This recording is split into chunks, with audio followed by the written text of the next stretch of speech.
ओम वैष्णवी नमः। सुनिए बृहस्पतिवार व्रत कथा। भक्तों, बृहस्पतिवार व्रत का बहुत महत्व है।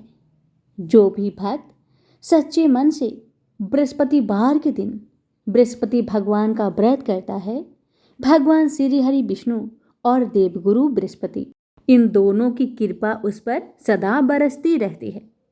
यह व्रत जीवन के हर संकट को हरता है और घर में लक्ष्मी, बुद्धि और सुख शांति लाता है। भक्तों, इस दिन पीले वस्त्र पहने और पीले फूल से भगवान विष्णु की पूजा करें। इससे भाग्य खुलता है और विवाह, नौकरी, संतान संबंधी बाधाएं भी दूर हो जाती है। भक्तों, गुरु के नाम से गुरुवार को पीपल के पेड़ के नीचे जल चढ़ाए और बृहस्पति मंत्र बोले, ओम ब्रींग बृहस्पते नमः 108 बार बोले। इससे शिक्षा, धन और सम्मान में वृद्धि होती है। भक्तों, इस दिन गाय को चने की दाल और गुड़ खिलाए।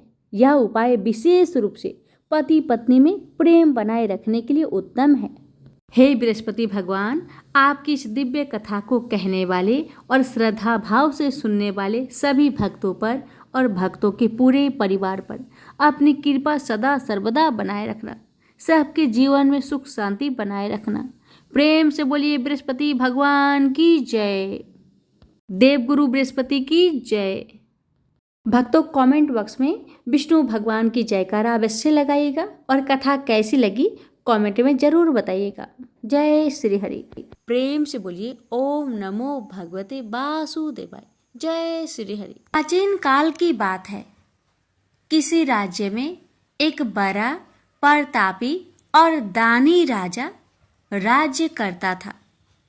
वह हर गुरुवार को व्रत रखकर दीन दुखियों की मदद करके पुण्य प्राप्त करता था। परंतु ये बात उसकी रानी को अच्छी नहीं लगती थी। वह न तो व्रत करती थी और न ही दान पुण्य में विश्वास रखती थी। इतना ही नहीं, वह राजा को भी ऐसा करने से मना करती थी। एक समय की बात है। राजा शिकार खेलने के लिए वन में गए। घर पर रानी और दासी थी। उसी समय गुरु बृहस्पति देव साधु का रूप धारण कर राजा के दरवाजे पर भिक्षा मांगने आए। साधु ने जब रानी से भिक्षा मांगी तो वह कहने लगी, हे साधु महाराज, मैं इस दान और पुण्य से तंग आ गई हूँ। आप कोई ऐसा उपाय बताएं जिससे कि सारा धन नष्ट हो जाए और मैं आराम से रह सकूं।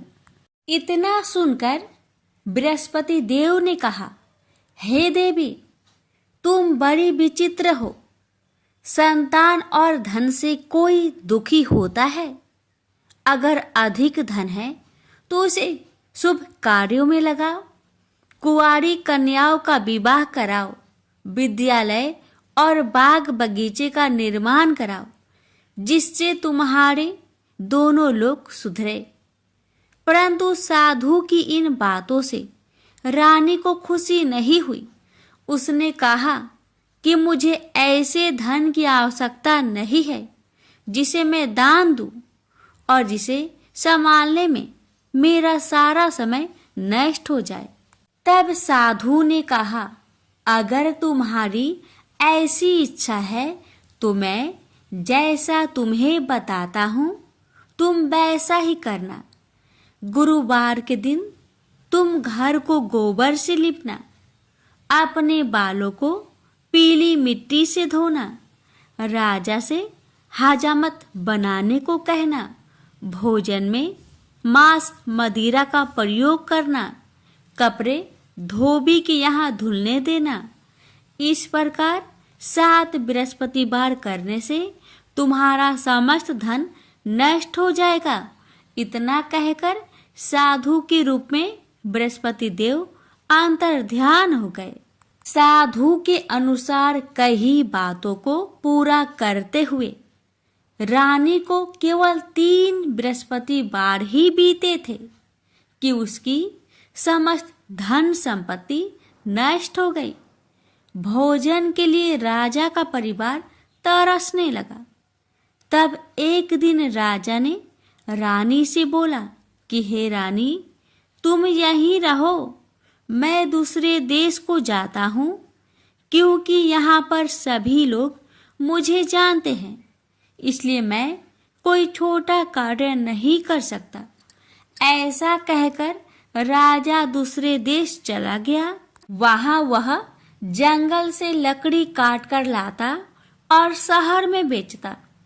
इस तरह वह अपना जीवन व्यतीत करने लगा। इधर राजा के परदेश जाते ही रानी और दासी दुखी रहने लगी।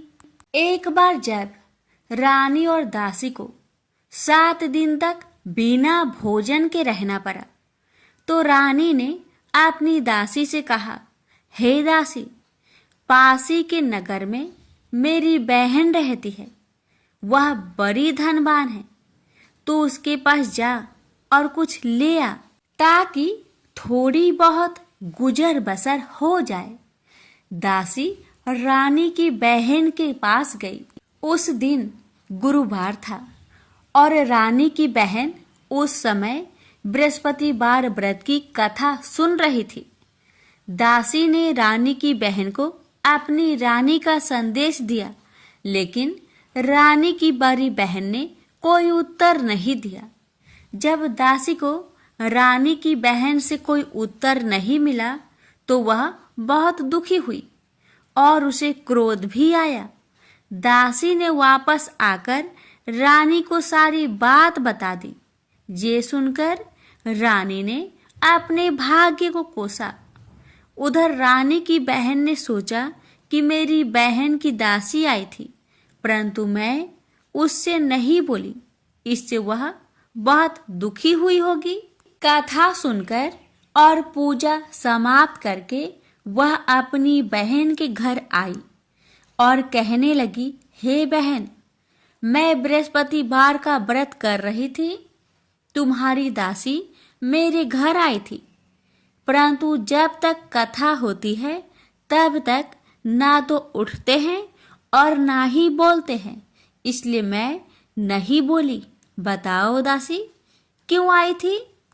रानी बोली, बहन, तुमसे क्या छिपाऊं, हमारे घर में खाने तक को अनाज नहीं था। ऐसा कहते कहते रानी की आंखें भर आई। उसने दासी समेत पिछले 7 दिनों से भूखे रहने तक की बात अपनी बहन को विस्तार पूर्वक सुना दी। रानी की बहन बोली, देखो बहन, भगवान बृहस्पति देव सबकी मनोकामना को पूर्ण करते हैं। देखो, शायद तुम्हारे घर में अनाज रखा हो। पहले तो रानी को विश्वास नहीं हुआ, पर बहन के आग्रह करने पर उसने अपनी दासी को अंदर भेजा, तो उसे सचमुच अनाज से भरा एक घड़ा मिल गया। यह देखकर दासी को बड़ी हैरानी हुई। दासी रानी से कहने लगी, हे रानी, जब हमको भोजन नहीं मिलता तो हम व्रत ही तो करते हैं, इसलिए क्यों ना इनसे व्रत और कथा की विधि पूछ ली जाए, ताकि हम भी व्रत कर सके। तब रानी ने अपनी बहन से बृहस्पतिवार व्रत के बारे में पूछा। उसकी बहन ने बताया, बृहस्पतिवार के व्रत में चने की दाल और मुनक्का से विष्णु भगवान का केले के जड़ में पूजन करे तथा दीपक जलाए, व्रत कथा सुने और पीला भोजन ही करे। इससे बृहस्पति देव प्रसन्न होते हैं। व्रत और पूजन विधि बताकर रानी की बहन अपने घर लौट आई। 7 दिन के बाद जब गुरुवार आया तो रानी और दासी ने व्रत रखा। घुड़सार में जाकर चना और गुड़ लेकर आई। फिर उससे केले की जड़ तथा विष्णु भगवान का पूजन किया। अब पीला भोजन कहाँ से आए? इस बात को लेकर दोनों बहुत दुखी थे। चूंकि उन्होंने व्रत रखा था, इसलिए बृहस्पति देव उनसे प्रसन्न थे। इसलिए वे एक साधारण व्यक्ति का रूप धारण कर 2 थालों में सुंदर पीला भोजन दासी को दे गए। भोजन पाकर दासी प्रसन्न हुई और फिर रानी के साथ मिलकर भोजन ग्रहण किया। उसके बाद वे सभी गुरुवार को व्रत और पूजन करने लगी। बृहस्पति भगवान की कृपा से उनके पास फिर से धन संपत्ति आ गई, परंतु रानी फिर से पहले की तरह आलस्य करने लगी। तब दासी बोली, देखो रानी, तुम पहले भी इस प्रकार आलस्य करती थी। तुम्हें धन रखने में कष्ट होता था, इस कारण सभी धन नष्ट हो गया, और अब जब भगवान बृहस्पति की कृपा से धन मिला है तो तुम्हें फिर से आलस्य होता है। रानी को समझाते हुए दासी कहती है कि बड़ी मुसीबतों के बाद हमने यह धन पाया है, इसलिए हमें दान पुण्य करना चाहिए, भूखे मनुष्य को भोजन कराना चाहिए और धन को शुभ कार्य में खर्च करना चाहिए, जिससे तुम्हारे कुल का यश बढ़ेगा, स्वर्ग की प्राप्ति होगी और पितृ प्रसन्न होंगे। दासी की बात मानकर रानी अपना धन शुभ कार्य में खर्च करने लगी, जिससे पूरे नगर में उसका यश फैलने लगा। बृहस्पतिवार व्रत कथा के बाद श्रद्धा के साथ आरती की जानी चाहिए। इसके बाद प्रसाद बांटकर उसे ग्रहण करना चाहिए। एक दिन राजा दुखी होकर जंगल में एक पेड़ के नीचे आसन जमाकर बैठ गया। वह अपनी दशा को याद करके व्याकुल होने लगा। बृहस्पतिवार का दिन था। एकाएक उसने देखा कि निर्जन वन में एक साधु प्रकट हुए। वह साधु भेष में स्वयं बृहस्पति देवता थे।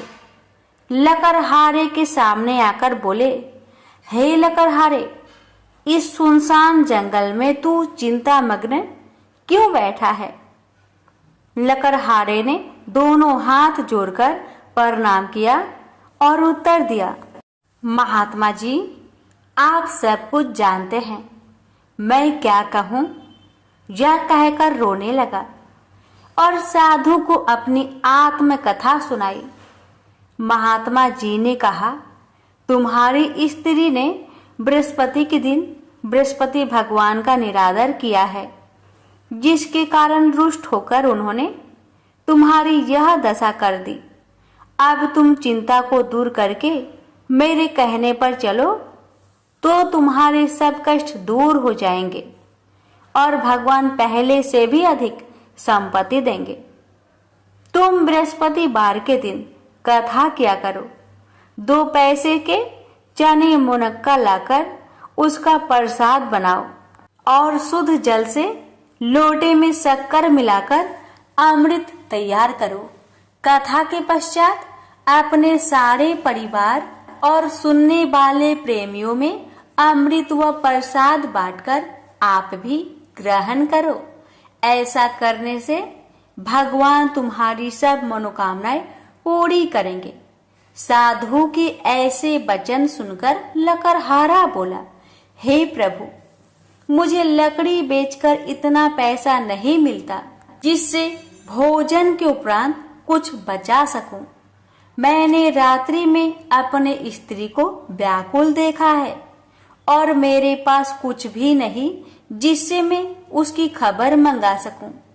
साधु ने कहा, हे लकड़हारे, तुम किसी बात की चिंता मत करो। बृहस्पति के दिन तुम रोजाना की तरह लकड़ियां लेकर शहर को जाओ। तुम्हारे रोज से दुगुना धन प्राप्त होगा, जिससे तुम भली भांति भोजन कर लोगे तथा बृहस्पति देव की पूजा का सामान भी आ जाएगा। इतना कहकर साधु अंतर्ध्यान हो गए। धीरे धीरे समय व्यतीत होने पर फिर वही बृहस्पतिवार का दिन आया। लकड़हारा जंगल से लकड़ी काटकर किसी शहर में बेचने गया। उसे उस दिन और दिन से अधिक पैसा मिला। राजा ने चना गुड़ आदि लाकर गुरुवार का व्रत किया। उस दिन से उसके सभी कलेश दूर हुए। परंतु जब दोबारा गुरुवार का दिन आया तो बृहस्पतिवार का व्रत करना भूल गया। इस कारण बृहस्पति भगवान नाराज हो गए। उस दिन उस नगर के राजा ने विशाल यज्ञ का आयोजन किया तथा शहर में यह घोषणा करा दी कि कोई भी मनुष्य अपने घर में भोजन न बनावे, न आग जलावे। समस्त जनता मेरे यहाँ भोजन करने आवे। इस आज्ञा को जो न मानेगा उसे फांसी की सजा दी जाएगी। इस तरह की घोषणा संपूर्ण नगर में करवा दी गई। राजा की आज्ञा अनुसार शहर के सभी लोग भोजन करने गए, लेकिन लकड़हारा कुछ देर से पहुंचा, इसलिए राजा उसको अपने साथ घर लिवा ले गए और ले जाकर भोजन करा रहे थे। तो रानी की दृष्टि उस खूंटी पर पड़ी जिस पर उसका हार लटका हुआ था। वह वहां पर दिखाई नहीं दिया। रानी ने निश्चय किया कि मेरा हार इस मनुष्य ने चुरा लिया है। उसी समय सिपाहियों को बुलवाकर उसको कारागार में डलवा दिया। जब लकड़हारा कारागार में पड़ गया और बहुत दुखी होकर विचार करने लगा कि ना जाने कौन से पूर्व जन्म के कर्म से मुझे यह दुख प्राप्त हुआ है, और उसी साधु को याद करने लगा जो कि जंगल में मिला था। उसी समय तत्काल बृहस्पति देव साधु के रूप में प्रकट हुए और उसकी दशा को देखकर कहने लगे, अरे मूर्ख, तूने बृहस्पति देव की कथा नहीं करी, इस कारण तुझे दुख प्राप्त हुआ है।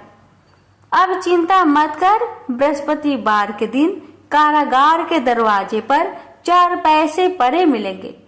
उनसे तू बृहस्पति देव की पूजा करना, तेरे सभी कष्ट दूर हो जाएंगे। बृहस्पति के दिन उसे 4 पैसे मिले। लकड़हारे ने कथा कही। उसे रात्रि को बृहस्पति देव ने उस नगर के राजा को सपने में कहा, हे राजा, तुमने जिस आदमी को कारागार में बंद किया है वह निर्दोष है, वह राजा है, उसे छोड़ देना। रानी का हार उसी खूंटी पर लटका है। अगर तू ऐसा नहीं करेगा तो मैं तेरे राज्य को नष्ट कर दूंगा। इस तरह रात्रि के सपनों को देखकर राजा प्रातः काल उठा और खूंटी पर हार देखकर लकड़हारे को बुलाकर क्षमा मांगी तथा लकड़हारे को योग्य सुंदर वस्त्र आभूषण देकर विदा कर दिया। बृहस्पति देव की आज्ञा अनुसार लकड़हारा अपने नगर को चल दिया। राजा जब अपने नगर के निकट पहुंचा तो उसे बड़ा आश्चर्य हुआ। नगर में पहले से अधिक बाग, तालाब, कुएं तथा बहुत सी धर्मशाला, मंदिर आदि बन गई है। राजा ने पूछा, यह किसका बाग और धर्मशाला है? तब नगर के सब लोग कहने लगे, यह सब रानी और बांदी की है। तो राजा को आश्चर्य हुआ और गुस्सा भी आया। जब रानी ने यह खबर सुनी कि राजा आ रहे हैं तो उन्होंने बांदी से कहा कि हे दासी, देख, राजा हमको कितनी बुरी हालत में छोड़ गए थे। हमारी ऐसी हालत देखकर वह लौट न जाए, इसलिए तू दरवाजे पर खड़ी हो जा। आज्ञा अनुसार दासी दरवाजे पर खड़ी हो गई। राजा आए तो उन्हें अपने साथ लिवा लाई। तब राजा ने क्रोध करके अपनी रानी से पूछा कि यह धन तुम्हें कैसे प्राप्त हुआ? तब उन्होंने कहा, हमें यह सब धन बृहस्पति देव के इस व्रत के प्रभाव से प्राप्त हुआ है। राजा ने निश्चय किया कि 7 रोज बाद तो सभी बृहस्पति देव का पूजन करते हैं, परंतु मैं प्रतिदिन दिन में 3 बार कहानी तथा रोज व्रत किया करूंगा। अब हर समय राजा ने दुपट्टे में चने की दाल बांधी रहती तथा दिन में 3 बार कहानी कहता। एक रोज राजा ने विचार किया कि चलो अपनी बहन के यहाँ हो आवे। इस तरह निश्चय कर राजा घोड़े पर सवार हो अपनी बहन के यहाँ को चलने लगा। मार्ग में उसने देखा कि कुछ आदमी एक मुर्दे को लिए जा रहे हैं। उन्हें रोककर राजा कहने लगा, अरे भाइयों, मेरी बृहस्पति देव की कथा सुन लो। वे बोले, लो, हमारा तो आदमी मर गया है, इसको अपनी कथा की परी है। परंतु कुछ आदमी बोले, अच्छा कहो, हम तुम्हारी कथा भी सुनेंगे। राजा ने दाल निकाली और जब कथा आधी हुई थी कि मुर्दा हिलने लग गया, और जब कथा समाप्त हो गई तो राम राम करके मनुष्य उठकर खड़ा हो गया। आगे मार्ग में उसे एक किसान खेत में हल चलाता मिला। राजा ने उसे देख और उससे बोले, अरे भैया, तुम मेरी बृहस्पतिवार की कथा सुन लो। किसान बोला, जब तक मैं तेरी कथा सुनूंगा तब तक 4 हरैया जोत लूंगा।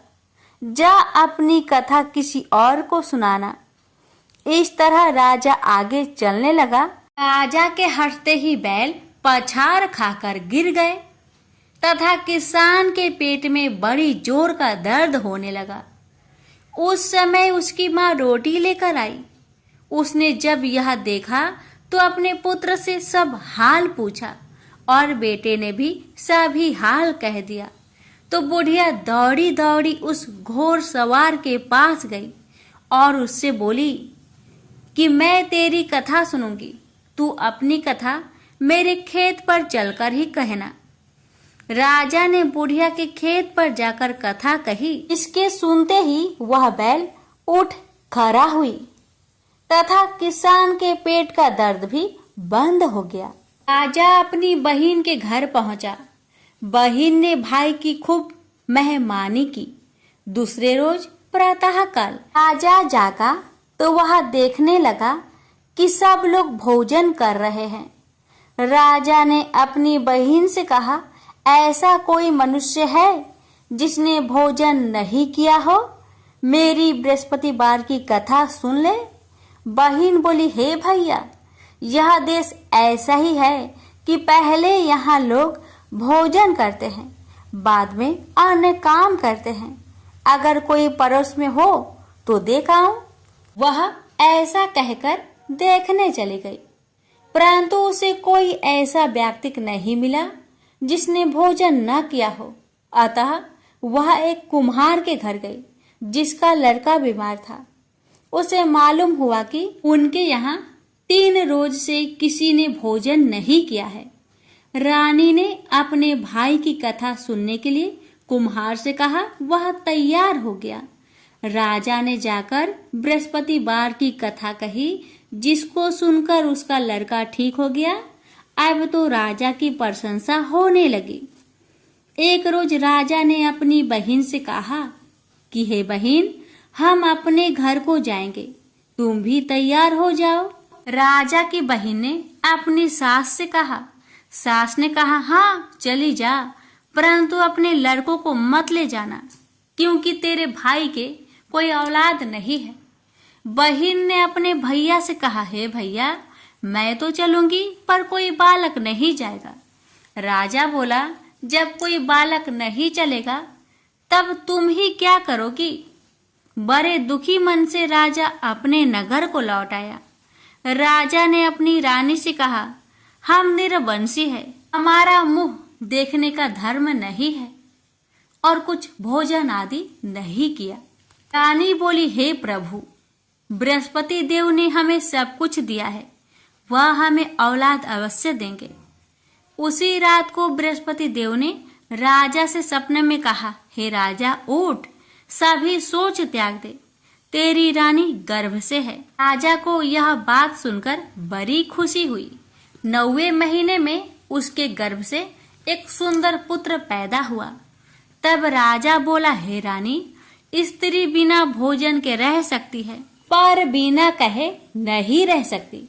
जब मेरी बहन आवे तुम उससे कुछ मत कहना। रानी ने सुनकर हाँ कर दिया। जब राजा की बहन ने यह शुभ समाचार सुना तो वह बहुत खुश हुई तथा बधाई लेकर अपने भाई के यहाँ आई। तभी रानी ने कहा, घोड़ा चढ़कर तो नहीं आई, गधा चढ़ी आई। राजा की बहन बोली, भाभी मैं इस प्रकार ना कहती तो तुम्हें औलाद कैसे मिलती। बृहस्पति देव ऐसे ही हैं, ऐसी जिसके मन में कामनाएं हैं सभी को पूर्ण करते हैं। जो सदा भावना पूर्वक बृहस्पतिवार का व्रत करता है एवं कथा पढ़ता अथवा सुनता है, दूसरों को सुनाता है, बृहस्पति देव उसकी सभी मनोकामना पूर्ण करते हैं। तो प्रेम से बोलिए बृहस्पति भगवान की जय हो। प्राचीन काल में एक ब्राह्मण रहता था। वह बहुत निर्धन था। उसके कोई संतान नहीं थी। उसकी स्त्री बहुत मलिनता के साथ रहती थी। वह स्नान न करती। इससे ब्राह्मण देवता बड़े दुखी थे। बेचारे बहुत कुछ कहते थे किंतु उसका कुछ परिणाम न निकला। भगवान की कृपा से ब्राह्मण की स्त्री के कन्या रूपी रत्न पैदा हुआ। कन्या बड़ी होने पर प्रता स्नान करके विष्णु भगवान का जाप हुआ। बृहस्पतिवार का व्रत करने लगी। अपने पूजन पाठ को समाप्त करके विद्यालय जाती तो अपनी मुट्ठी में जौ भर के ले जाती और पाठशाला के मार्ग में डालती जाती। जब ये जौ स्वर्ण के हो जाते, लौटते समय उनको बीनकर अपने घर ले आती थी। एक दिन वह बालिका सूप में उस सोने की जौ को फटक कर साफ कर रही थी कि उसके माता ने देख लिया और कहा, हे बेटी, सोने की जौ के लिए सोने का सूप होना चाहिए। दूसरे दिन बृहस्पतिवार था। इस कन्या ने व्रत रखा और बृहस्पति देव से प्रार्थना करके कहा, मैंने आपकी पूजा सच्चे मन से की हो तो मेरे लिए सोने की सूप दे दो। बृहस्पति देव ने उसकी प्रार्थना स्वीकार कर लिए। रोजाना की तरह वह कन्या जौ फैलाती हुई जाने लगी। जब लौटकर जौ बीन रही थी तो बृहस्पति देव की कृपा से सोने का सूप मिला। उसे वह घर ले आई और उसमें जौ साफ करने लगी, परंतु उसकी माँ का वही ढंग रहा। एक दिन की बात है कि वह कन्या सोने के सूप में जौ साफ कर रही थी। उस समय उस शहर का राजपुत्र वहां से होकर निकला। इस कन्या के रूप और कार्य को देखकर मोहित हो गया तथा अपने घर आकर भोजन तथा जल त्याग कर उदास होकर लेट गया। राजा को इस बात का पता लगा तो अपने प्रधानमंत्री के साथ उसके पास गए और बोले, हे बेटा, तुम्हें किस बात का कष्ट है? किसी ने अपमान किया है अथवा और कोई कारण हो सो कहो, मैं वही कार्य करूंगा जिससे तुम्हें प्रसन्नता हो। अपने पिता की राजकुमार ने बातें सुनी तो वह बोला, मुझे आपकी कृपा से किसी बात का दुख नहीं है। किसी ने मेरा अपमान नहीं किया है, परंतु मैं उस लड़की से विवाह करना चाहता हूँ जो सोने की सूप में जौ साफ कर रही थी। यह सुनकर राजा आश्चर्य में पड़ गया और बोला, हे बेटा, इस तरह की कन्या का पता तुम ही लगाओ, मैं उसके साथ तेरा विवाह अवश्य ही करवा दूंगा। राजकुमार ने उस लड़की के घर का पता बतलाया। तब मंत्री उस लड़की के घर गए और ब्राह्मण देवता को सभी हाल बतलाया। ब्राह्मण देवता राजकुमार के साथ अपनी कन्या का विवाह करने के लिए तैयार हो गए तथा विधि विधान के अनुसार ब्राह्मण की कन्या का विवाह राजकुमार के साथ हो गया। कन्या के घर से जाते ही पहले की भांति उस ब्राह्मण देवता के घर में गरीबी का निवास हो गया। अब भोजन के लिए भी अन्न बड़ी मुश्किल से मिलता था। एक दिन दुखी होकर ब्राह्मण देवता अपनी पुत्री के पास गए। बेटी ने पिता की दुखी अवस्था को देखा और अपनी माँ का हाल पूछा। तब ब्राह्मण ने सभी हाल कहा। कन्या ने बहुत सा धन देकर अपने पिता को विदा कर दिया। इस तरह ब्राह्मण का कुछ समय सुखपूर्वक व्यतीत हुआ। कुछ दिन बाद फिर वही हाल हो गया। ब्राह्मण फिर अपनी कन्या के यहाँ गया और सारा हाल कहा तो लड़की बोली, हे पिताजी, आप माताजी को यहाँ लेवा लाओ, मैं उसे विधि बता दूंगी जिससे गरीबी दूर हो जाए। वह ब्राह्मण देवता अपनी स्त्री को साथ लेकर पहुंचे तो अपनी माँ को समझाने लगी, हे माँ, तुम प्रातःकाल प्रथम स्नान आदि करके विष्णु भगवान का पूजन करो तो सब दरिद्रता दूर हो जाएगी। परंतु उसकी माँ ने एक भी बात नहीं मानी और प्रातःकाल उठकर अपनी पुत्री की बच्चों की जूठन को खा लिया।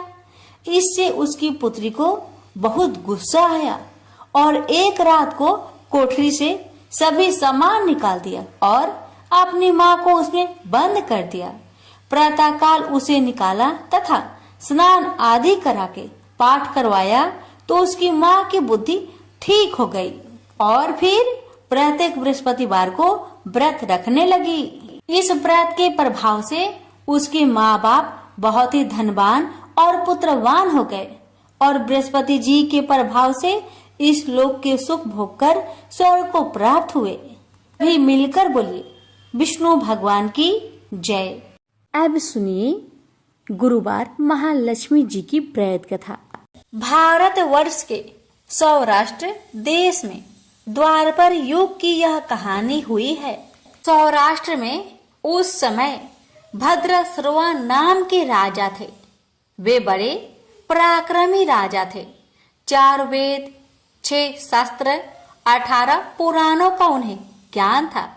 उनकी रानी का नाम सूरत चंद्रिका था।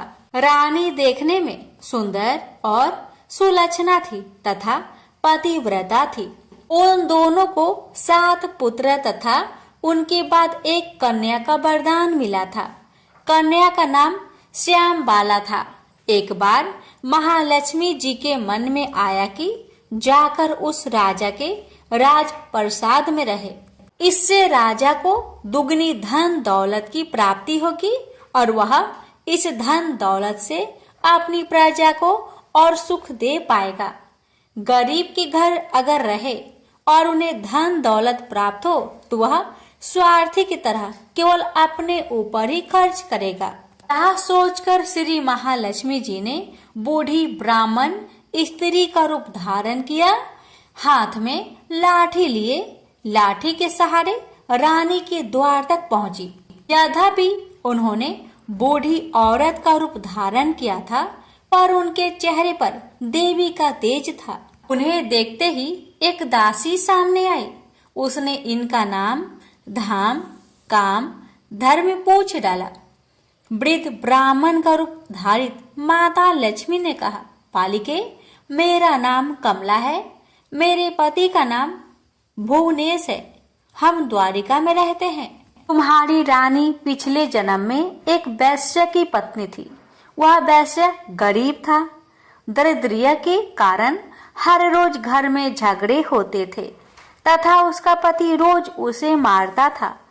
इन बातों से तंग आकर वह घर छोड़कर चली गई तथा वन जंगल में खाली पेट भटकने लगी।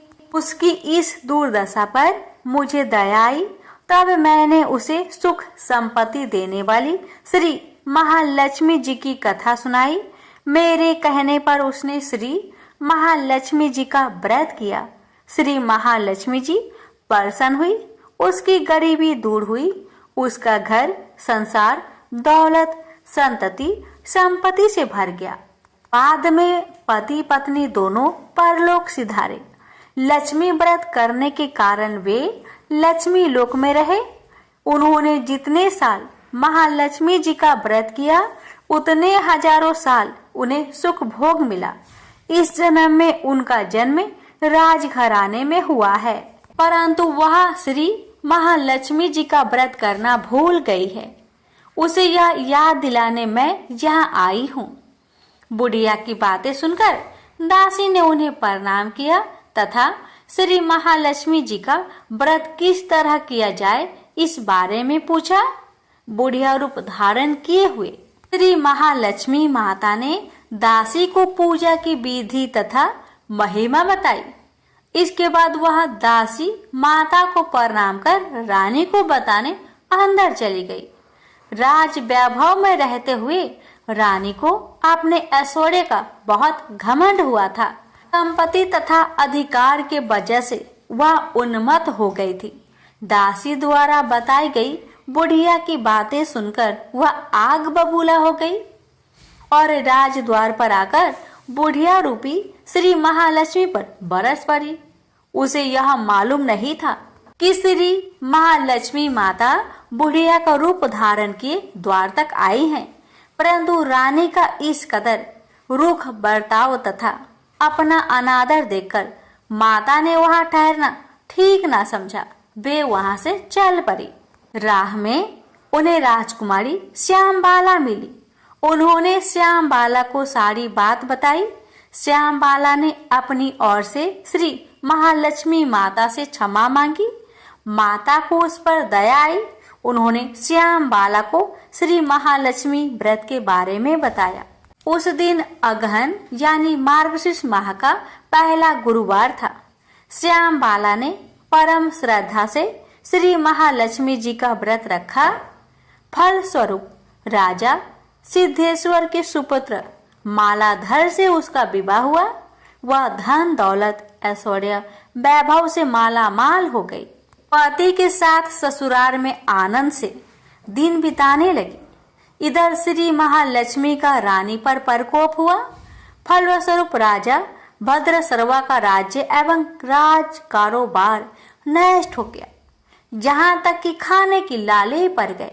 ऐसी हालात में एक दिन रानी ने राजा से निवेदन किया, हमारा दामाद इतना बड़ा राजा है, धनवान है, ऐश्वर्यशाली है, क्यों ना उसके पास जाए, अपना हाल उसे बताए, वह जरूर हमारी मदद करेगा। इस बात पर राजा भद्रश्रवा दामाद के पास रवाना हुए। राज्य में पहुंचकर एक तालाब के किनारे थोड़ी देर विश्राम लेने के लिए ठहरे। तालाब से पानी पीने आते जाते दासियों ने उन्हें देखा। उन्होंने विनम्रता से उनकी पूछताछ की। जब उन्हें यह मालूम हुआ कि वे रानी श्यामबाला के पिता है, तो दौड़ते हुए जाकर उन्होंने रानी को सारी बात बताई। रानी ने दासी के हाथ राज परिधान भेजकर बड़े ठाट से उनका स्वागत किया तथा आदर सत्कार किया, खान पान करवाया। जब वे लौटने लगे तो सोने की मोहरों से भरा घड़ा दिया। राजा भद्रश्रवा जब वापस लौटे तो उन्हें देखकर रानी सूरत चंद्रिका खुश हुई। उन्होंने सोने की मोहर से भरे घड़े का मुख खोला और हाय भगवान, घड़े में धन के बदले कोयले मिले। ये सब श्री महालक्ष्मी जी के प्रकोप से हुआ। इस प्रकार दुर्दशा में और कई दिन बीत गए। इस बार रानी स्वयं अपनी कन्या के पास गई। वह दिन अगहन माह का अंतिम गुरुवार था। श्यामबाला ने श्री महालक्ष्मी का व्रत किया, पूजा की, अपनी माता से भी व्रत करवाया। इसके बाद रानी अपने घर आई।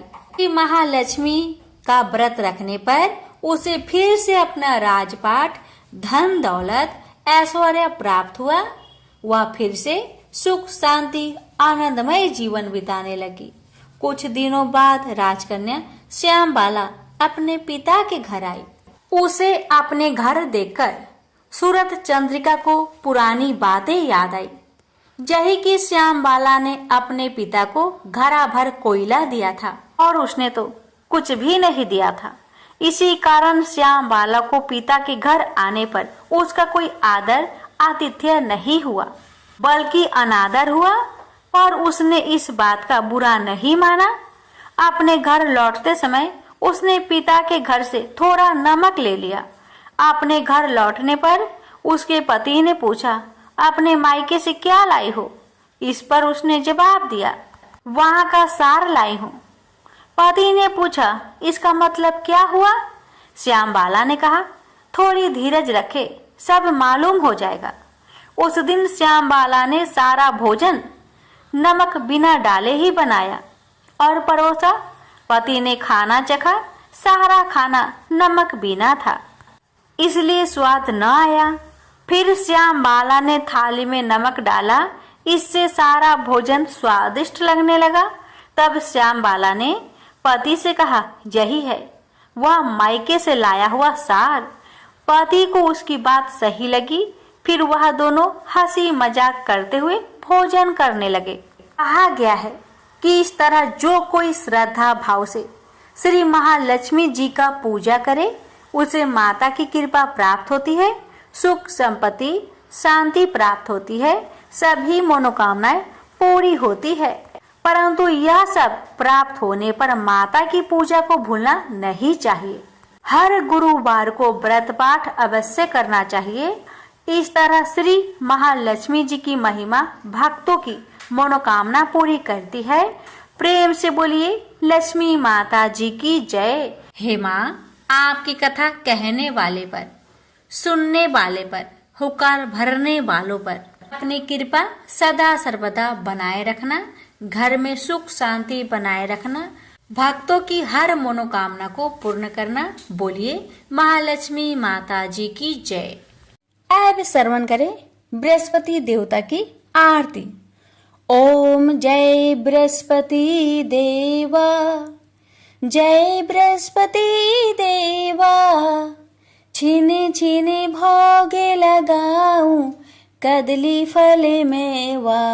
ओम जय बृहस्पति देवा, तुम पूर्ण परमात्मा, तुम अंतर्यामी, जगत पिता जगदीश्वर, तुम सबके स्वामी।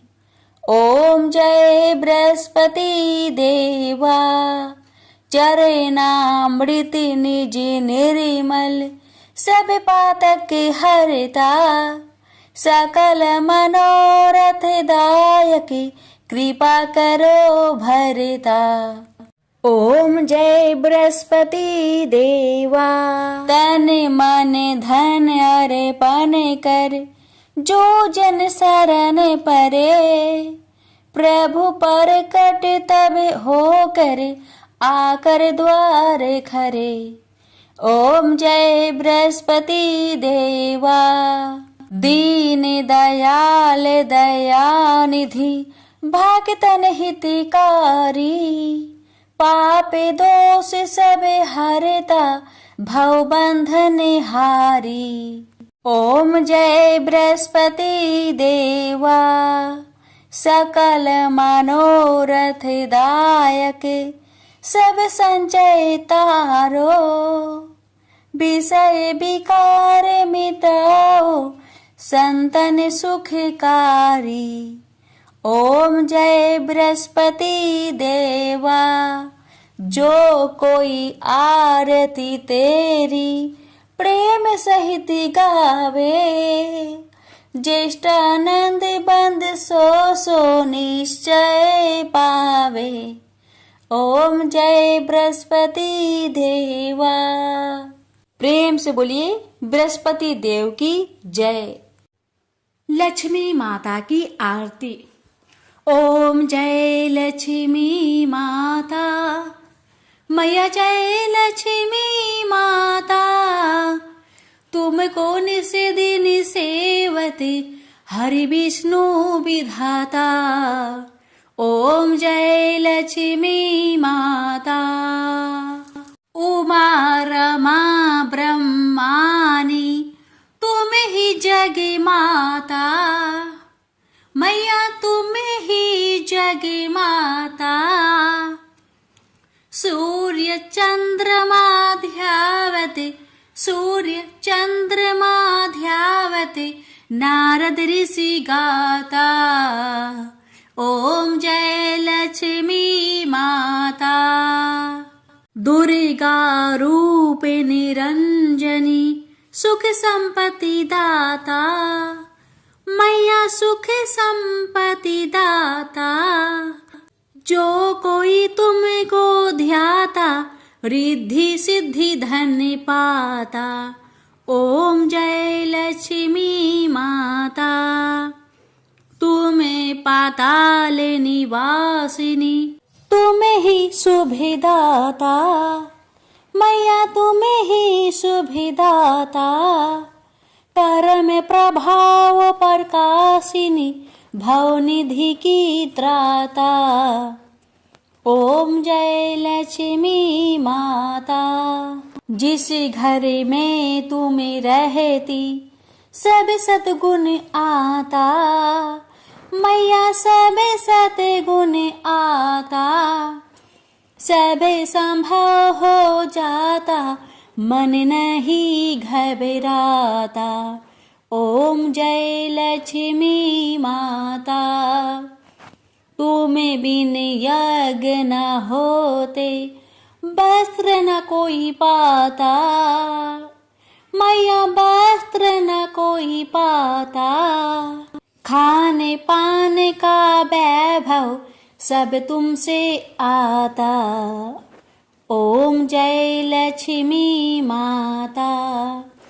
शुभ गुण मंदिर सुंदर, क्षीरोदधि जाता, मैया क्षीरोदधि जाता।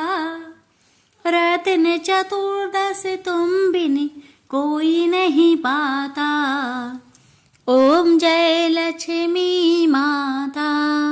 महालक्ष्मी जी की आरती जो कोई जन गाता, मैया जो कोई जन गाता। और आनंद समाता, पाप उतर जाता। ओम जय लक्ष्मी माता। ओम जय लक्ष्मी माता, मैया जय लक्ष्मी माता। तुमको निस दिन सेवते, हरि विष्णु विधाता। ओम जय लक्ष्मी माता। सब बोलिए लक्ष्मी माता की जय, लक्ष्मी नारायण जी की जय। आरती पूरी होने के बाद तुलसी में आरती जरूर दिखाना चाहिए। इसके बाद घर के लोगों को आरती लेनी चाहिए। हे देवगुरु बृहस्पति, आप बुद्धि, विवेक, सुख और समृद्धि के सागर है। हमारे जीवन में अंधकार दूर करे, ज्ञान का प्रकाश फैलाए और हम सभी पर अपनी कृपा बनाए रखे। ओम गुरुवे नमः। ओम वैष्णवे नमः। अगर आपको हमारी कथा अच्छी लगे तो चैनल के साथ जुड़े रहिए। भगवान आप सभी भक्तों की सभी मनोकामना को पूर्ण करे। ओम नमो भगवते वासुदेवाय।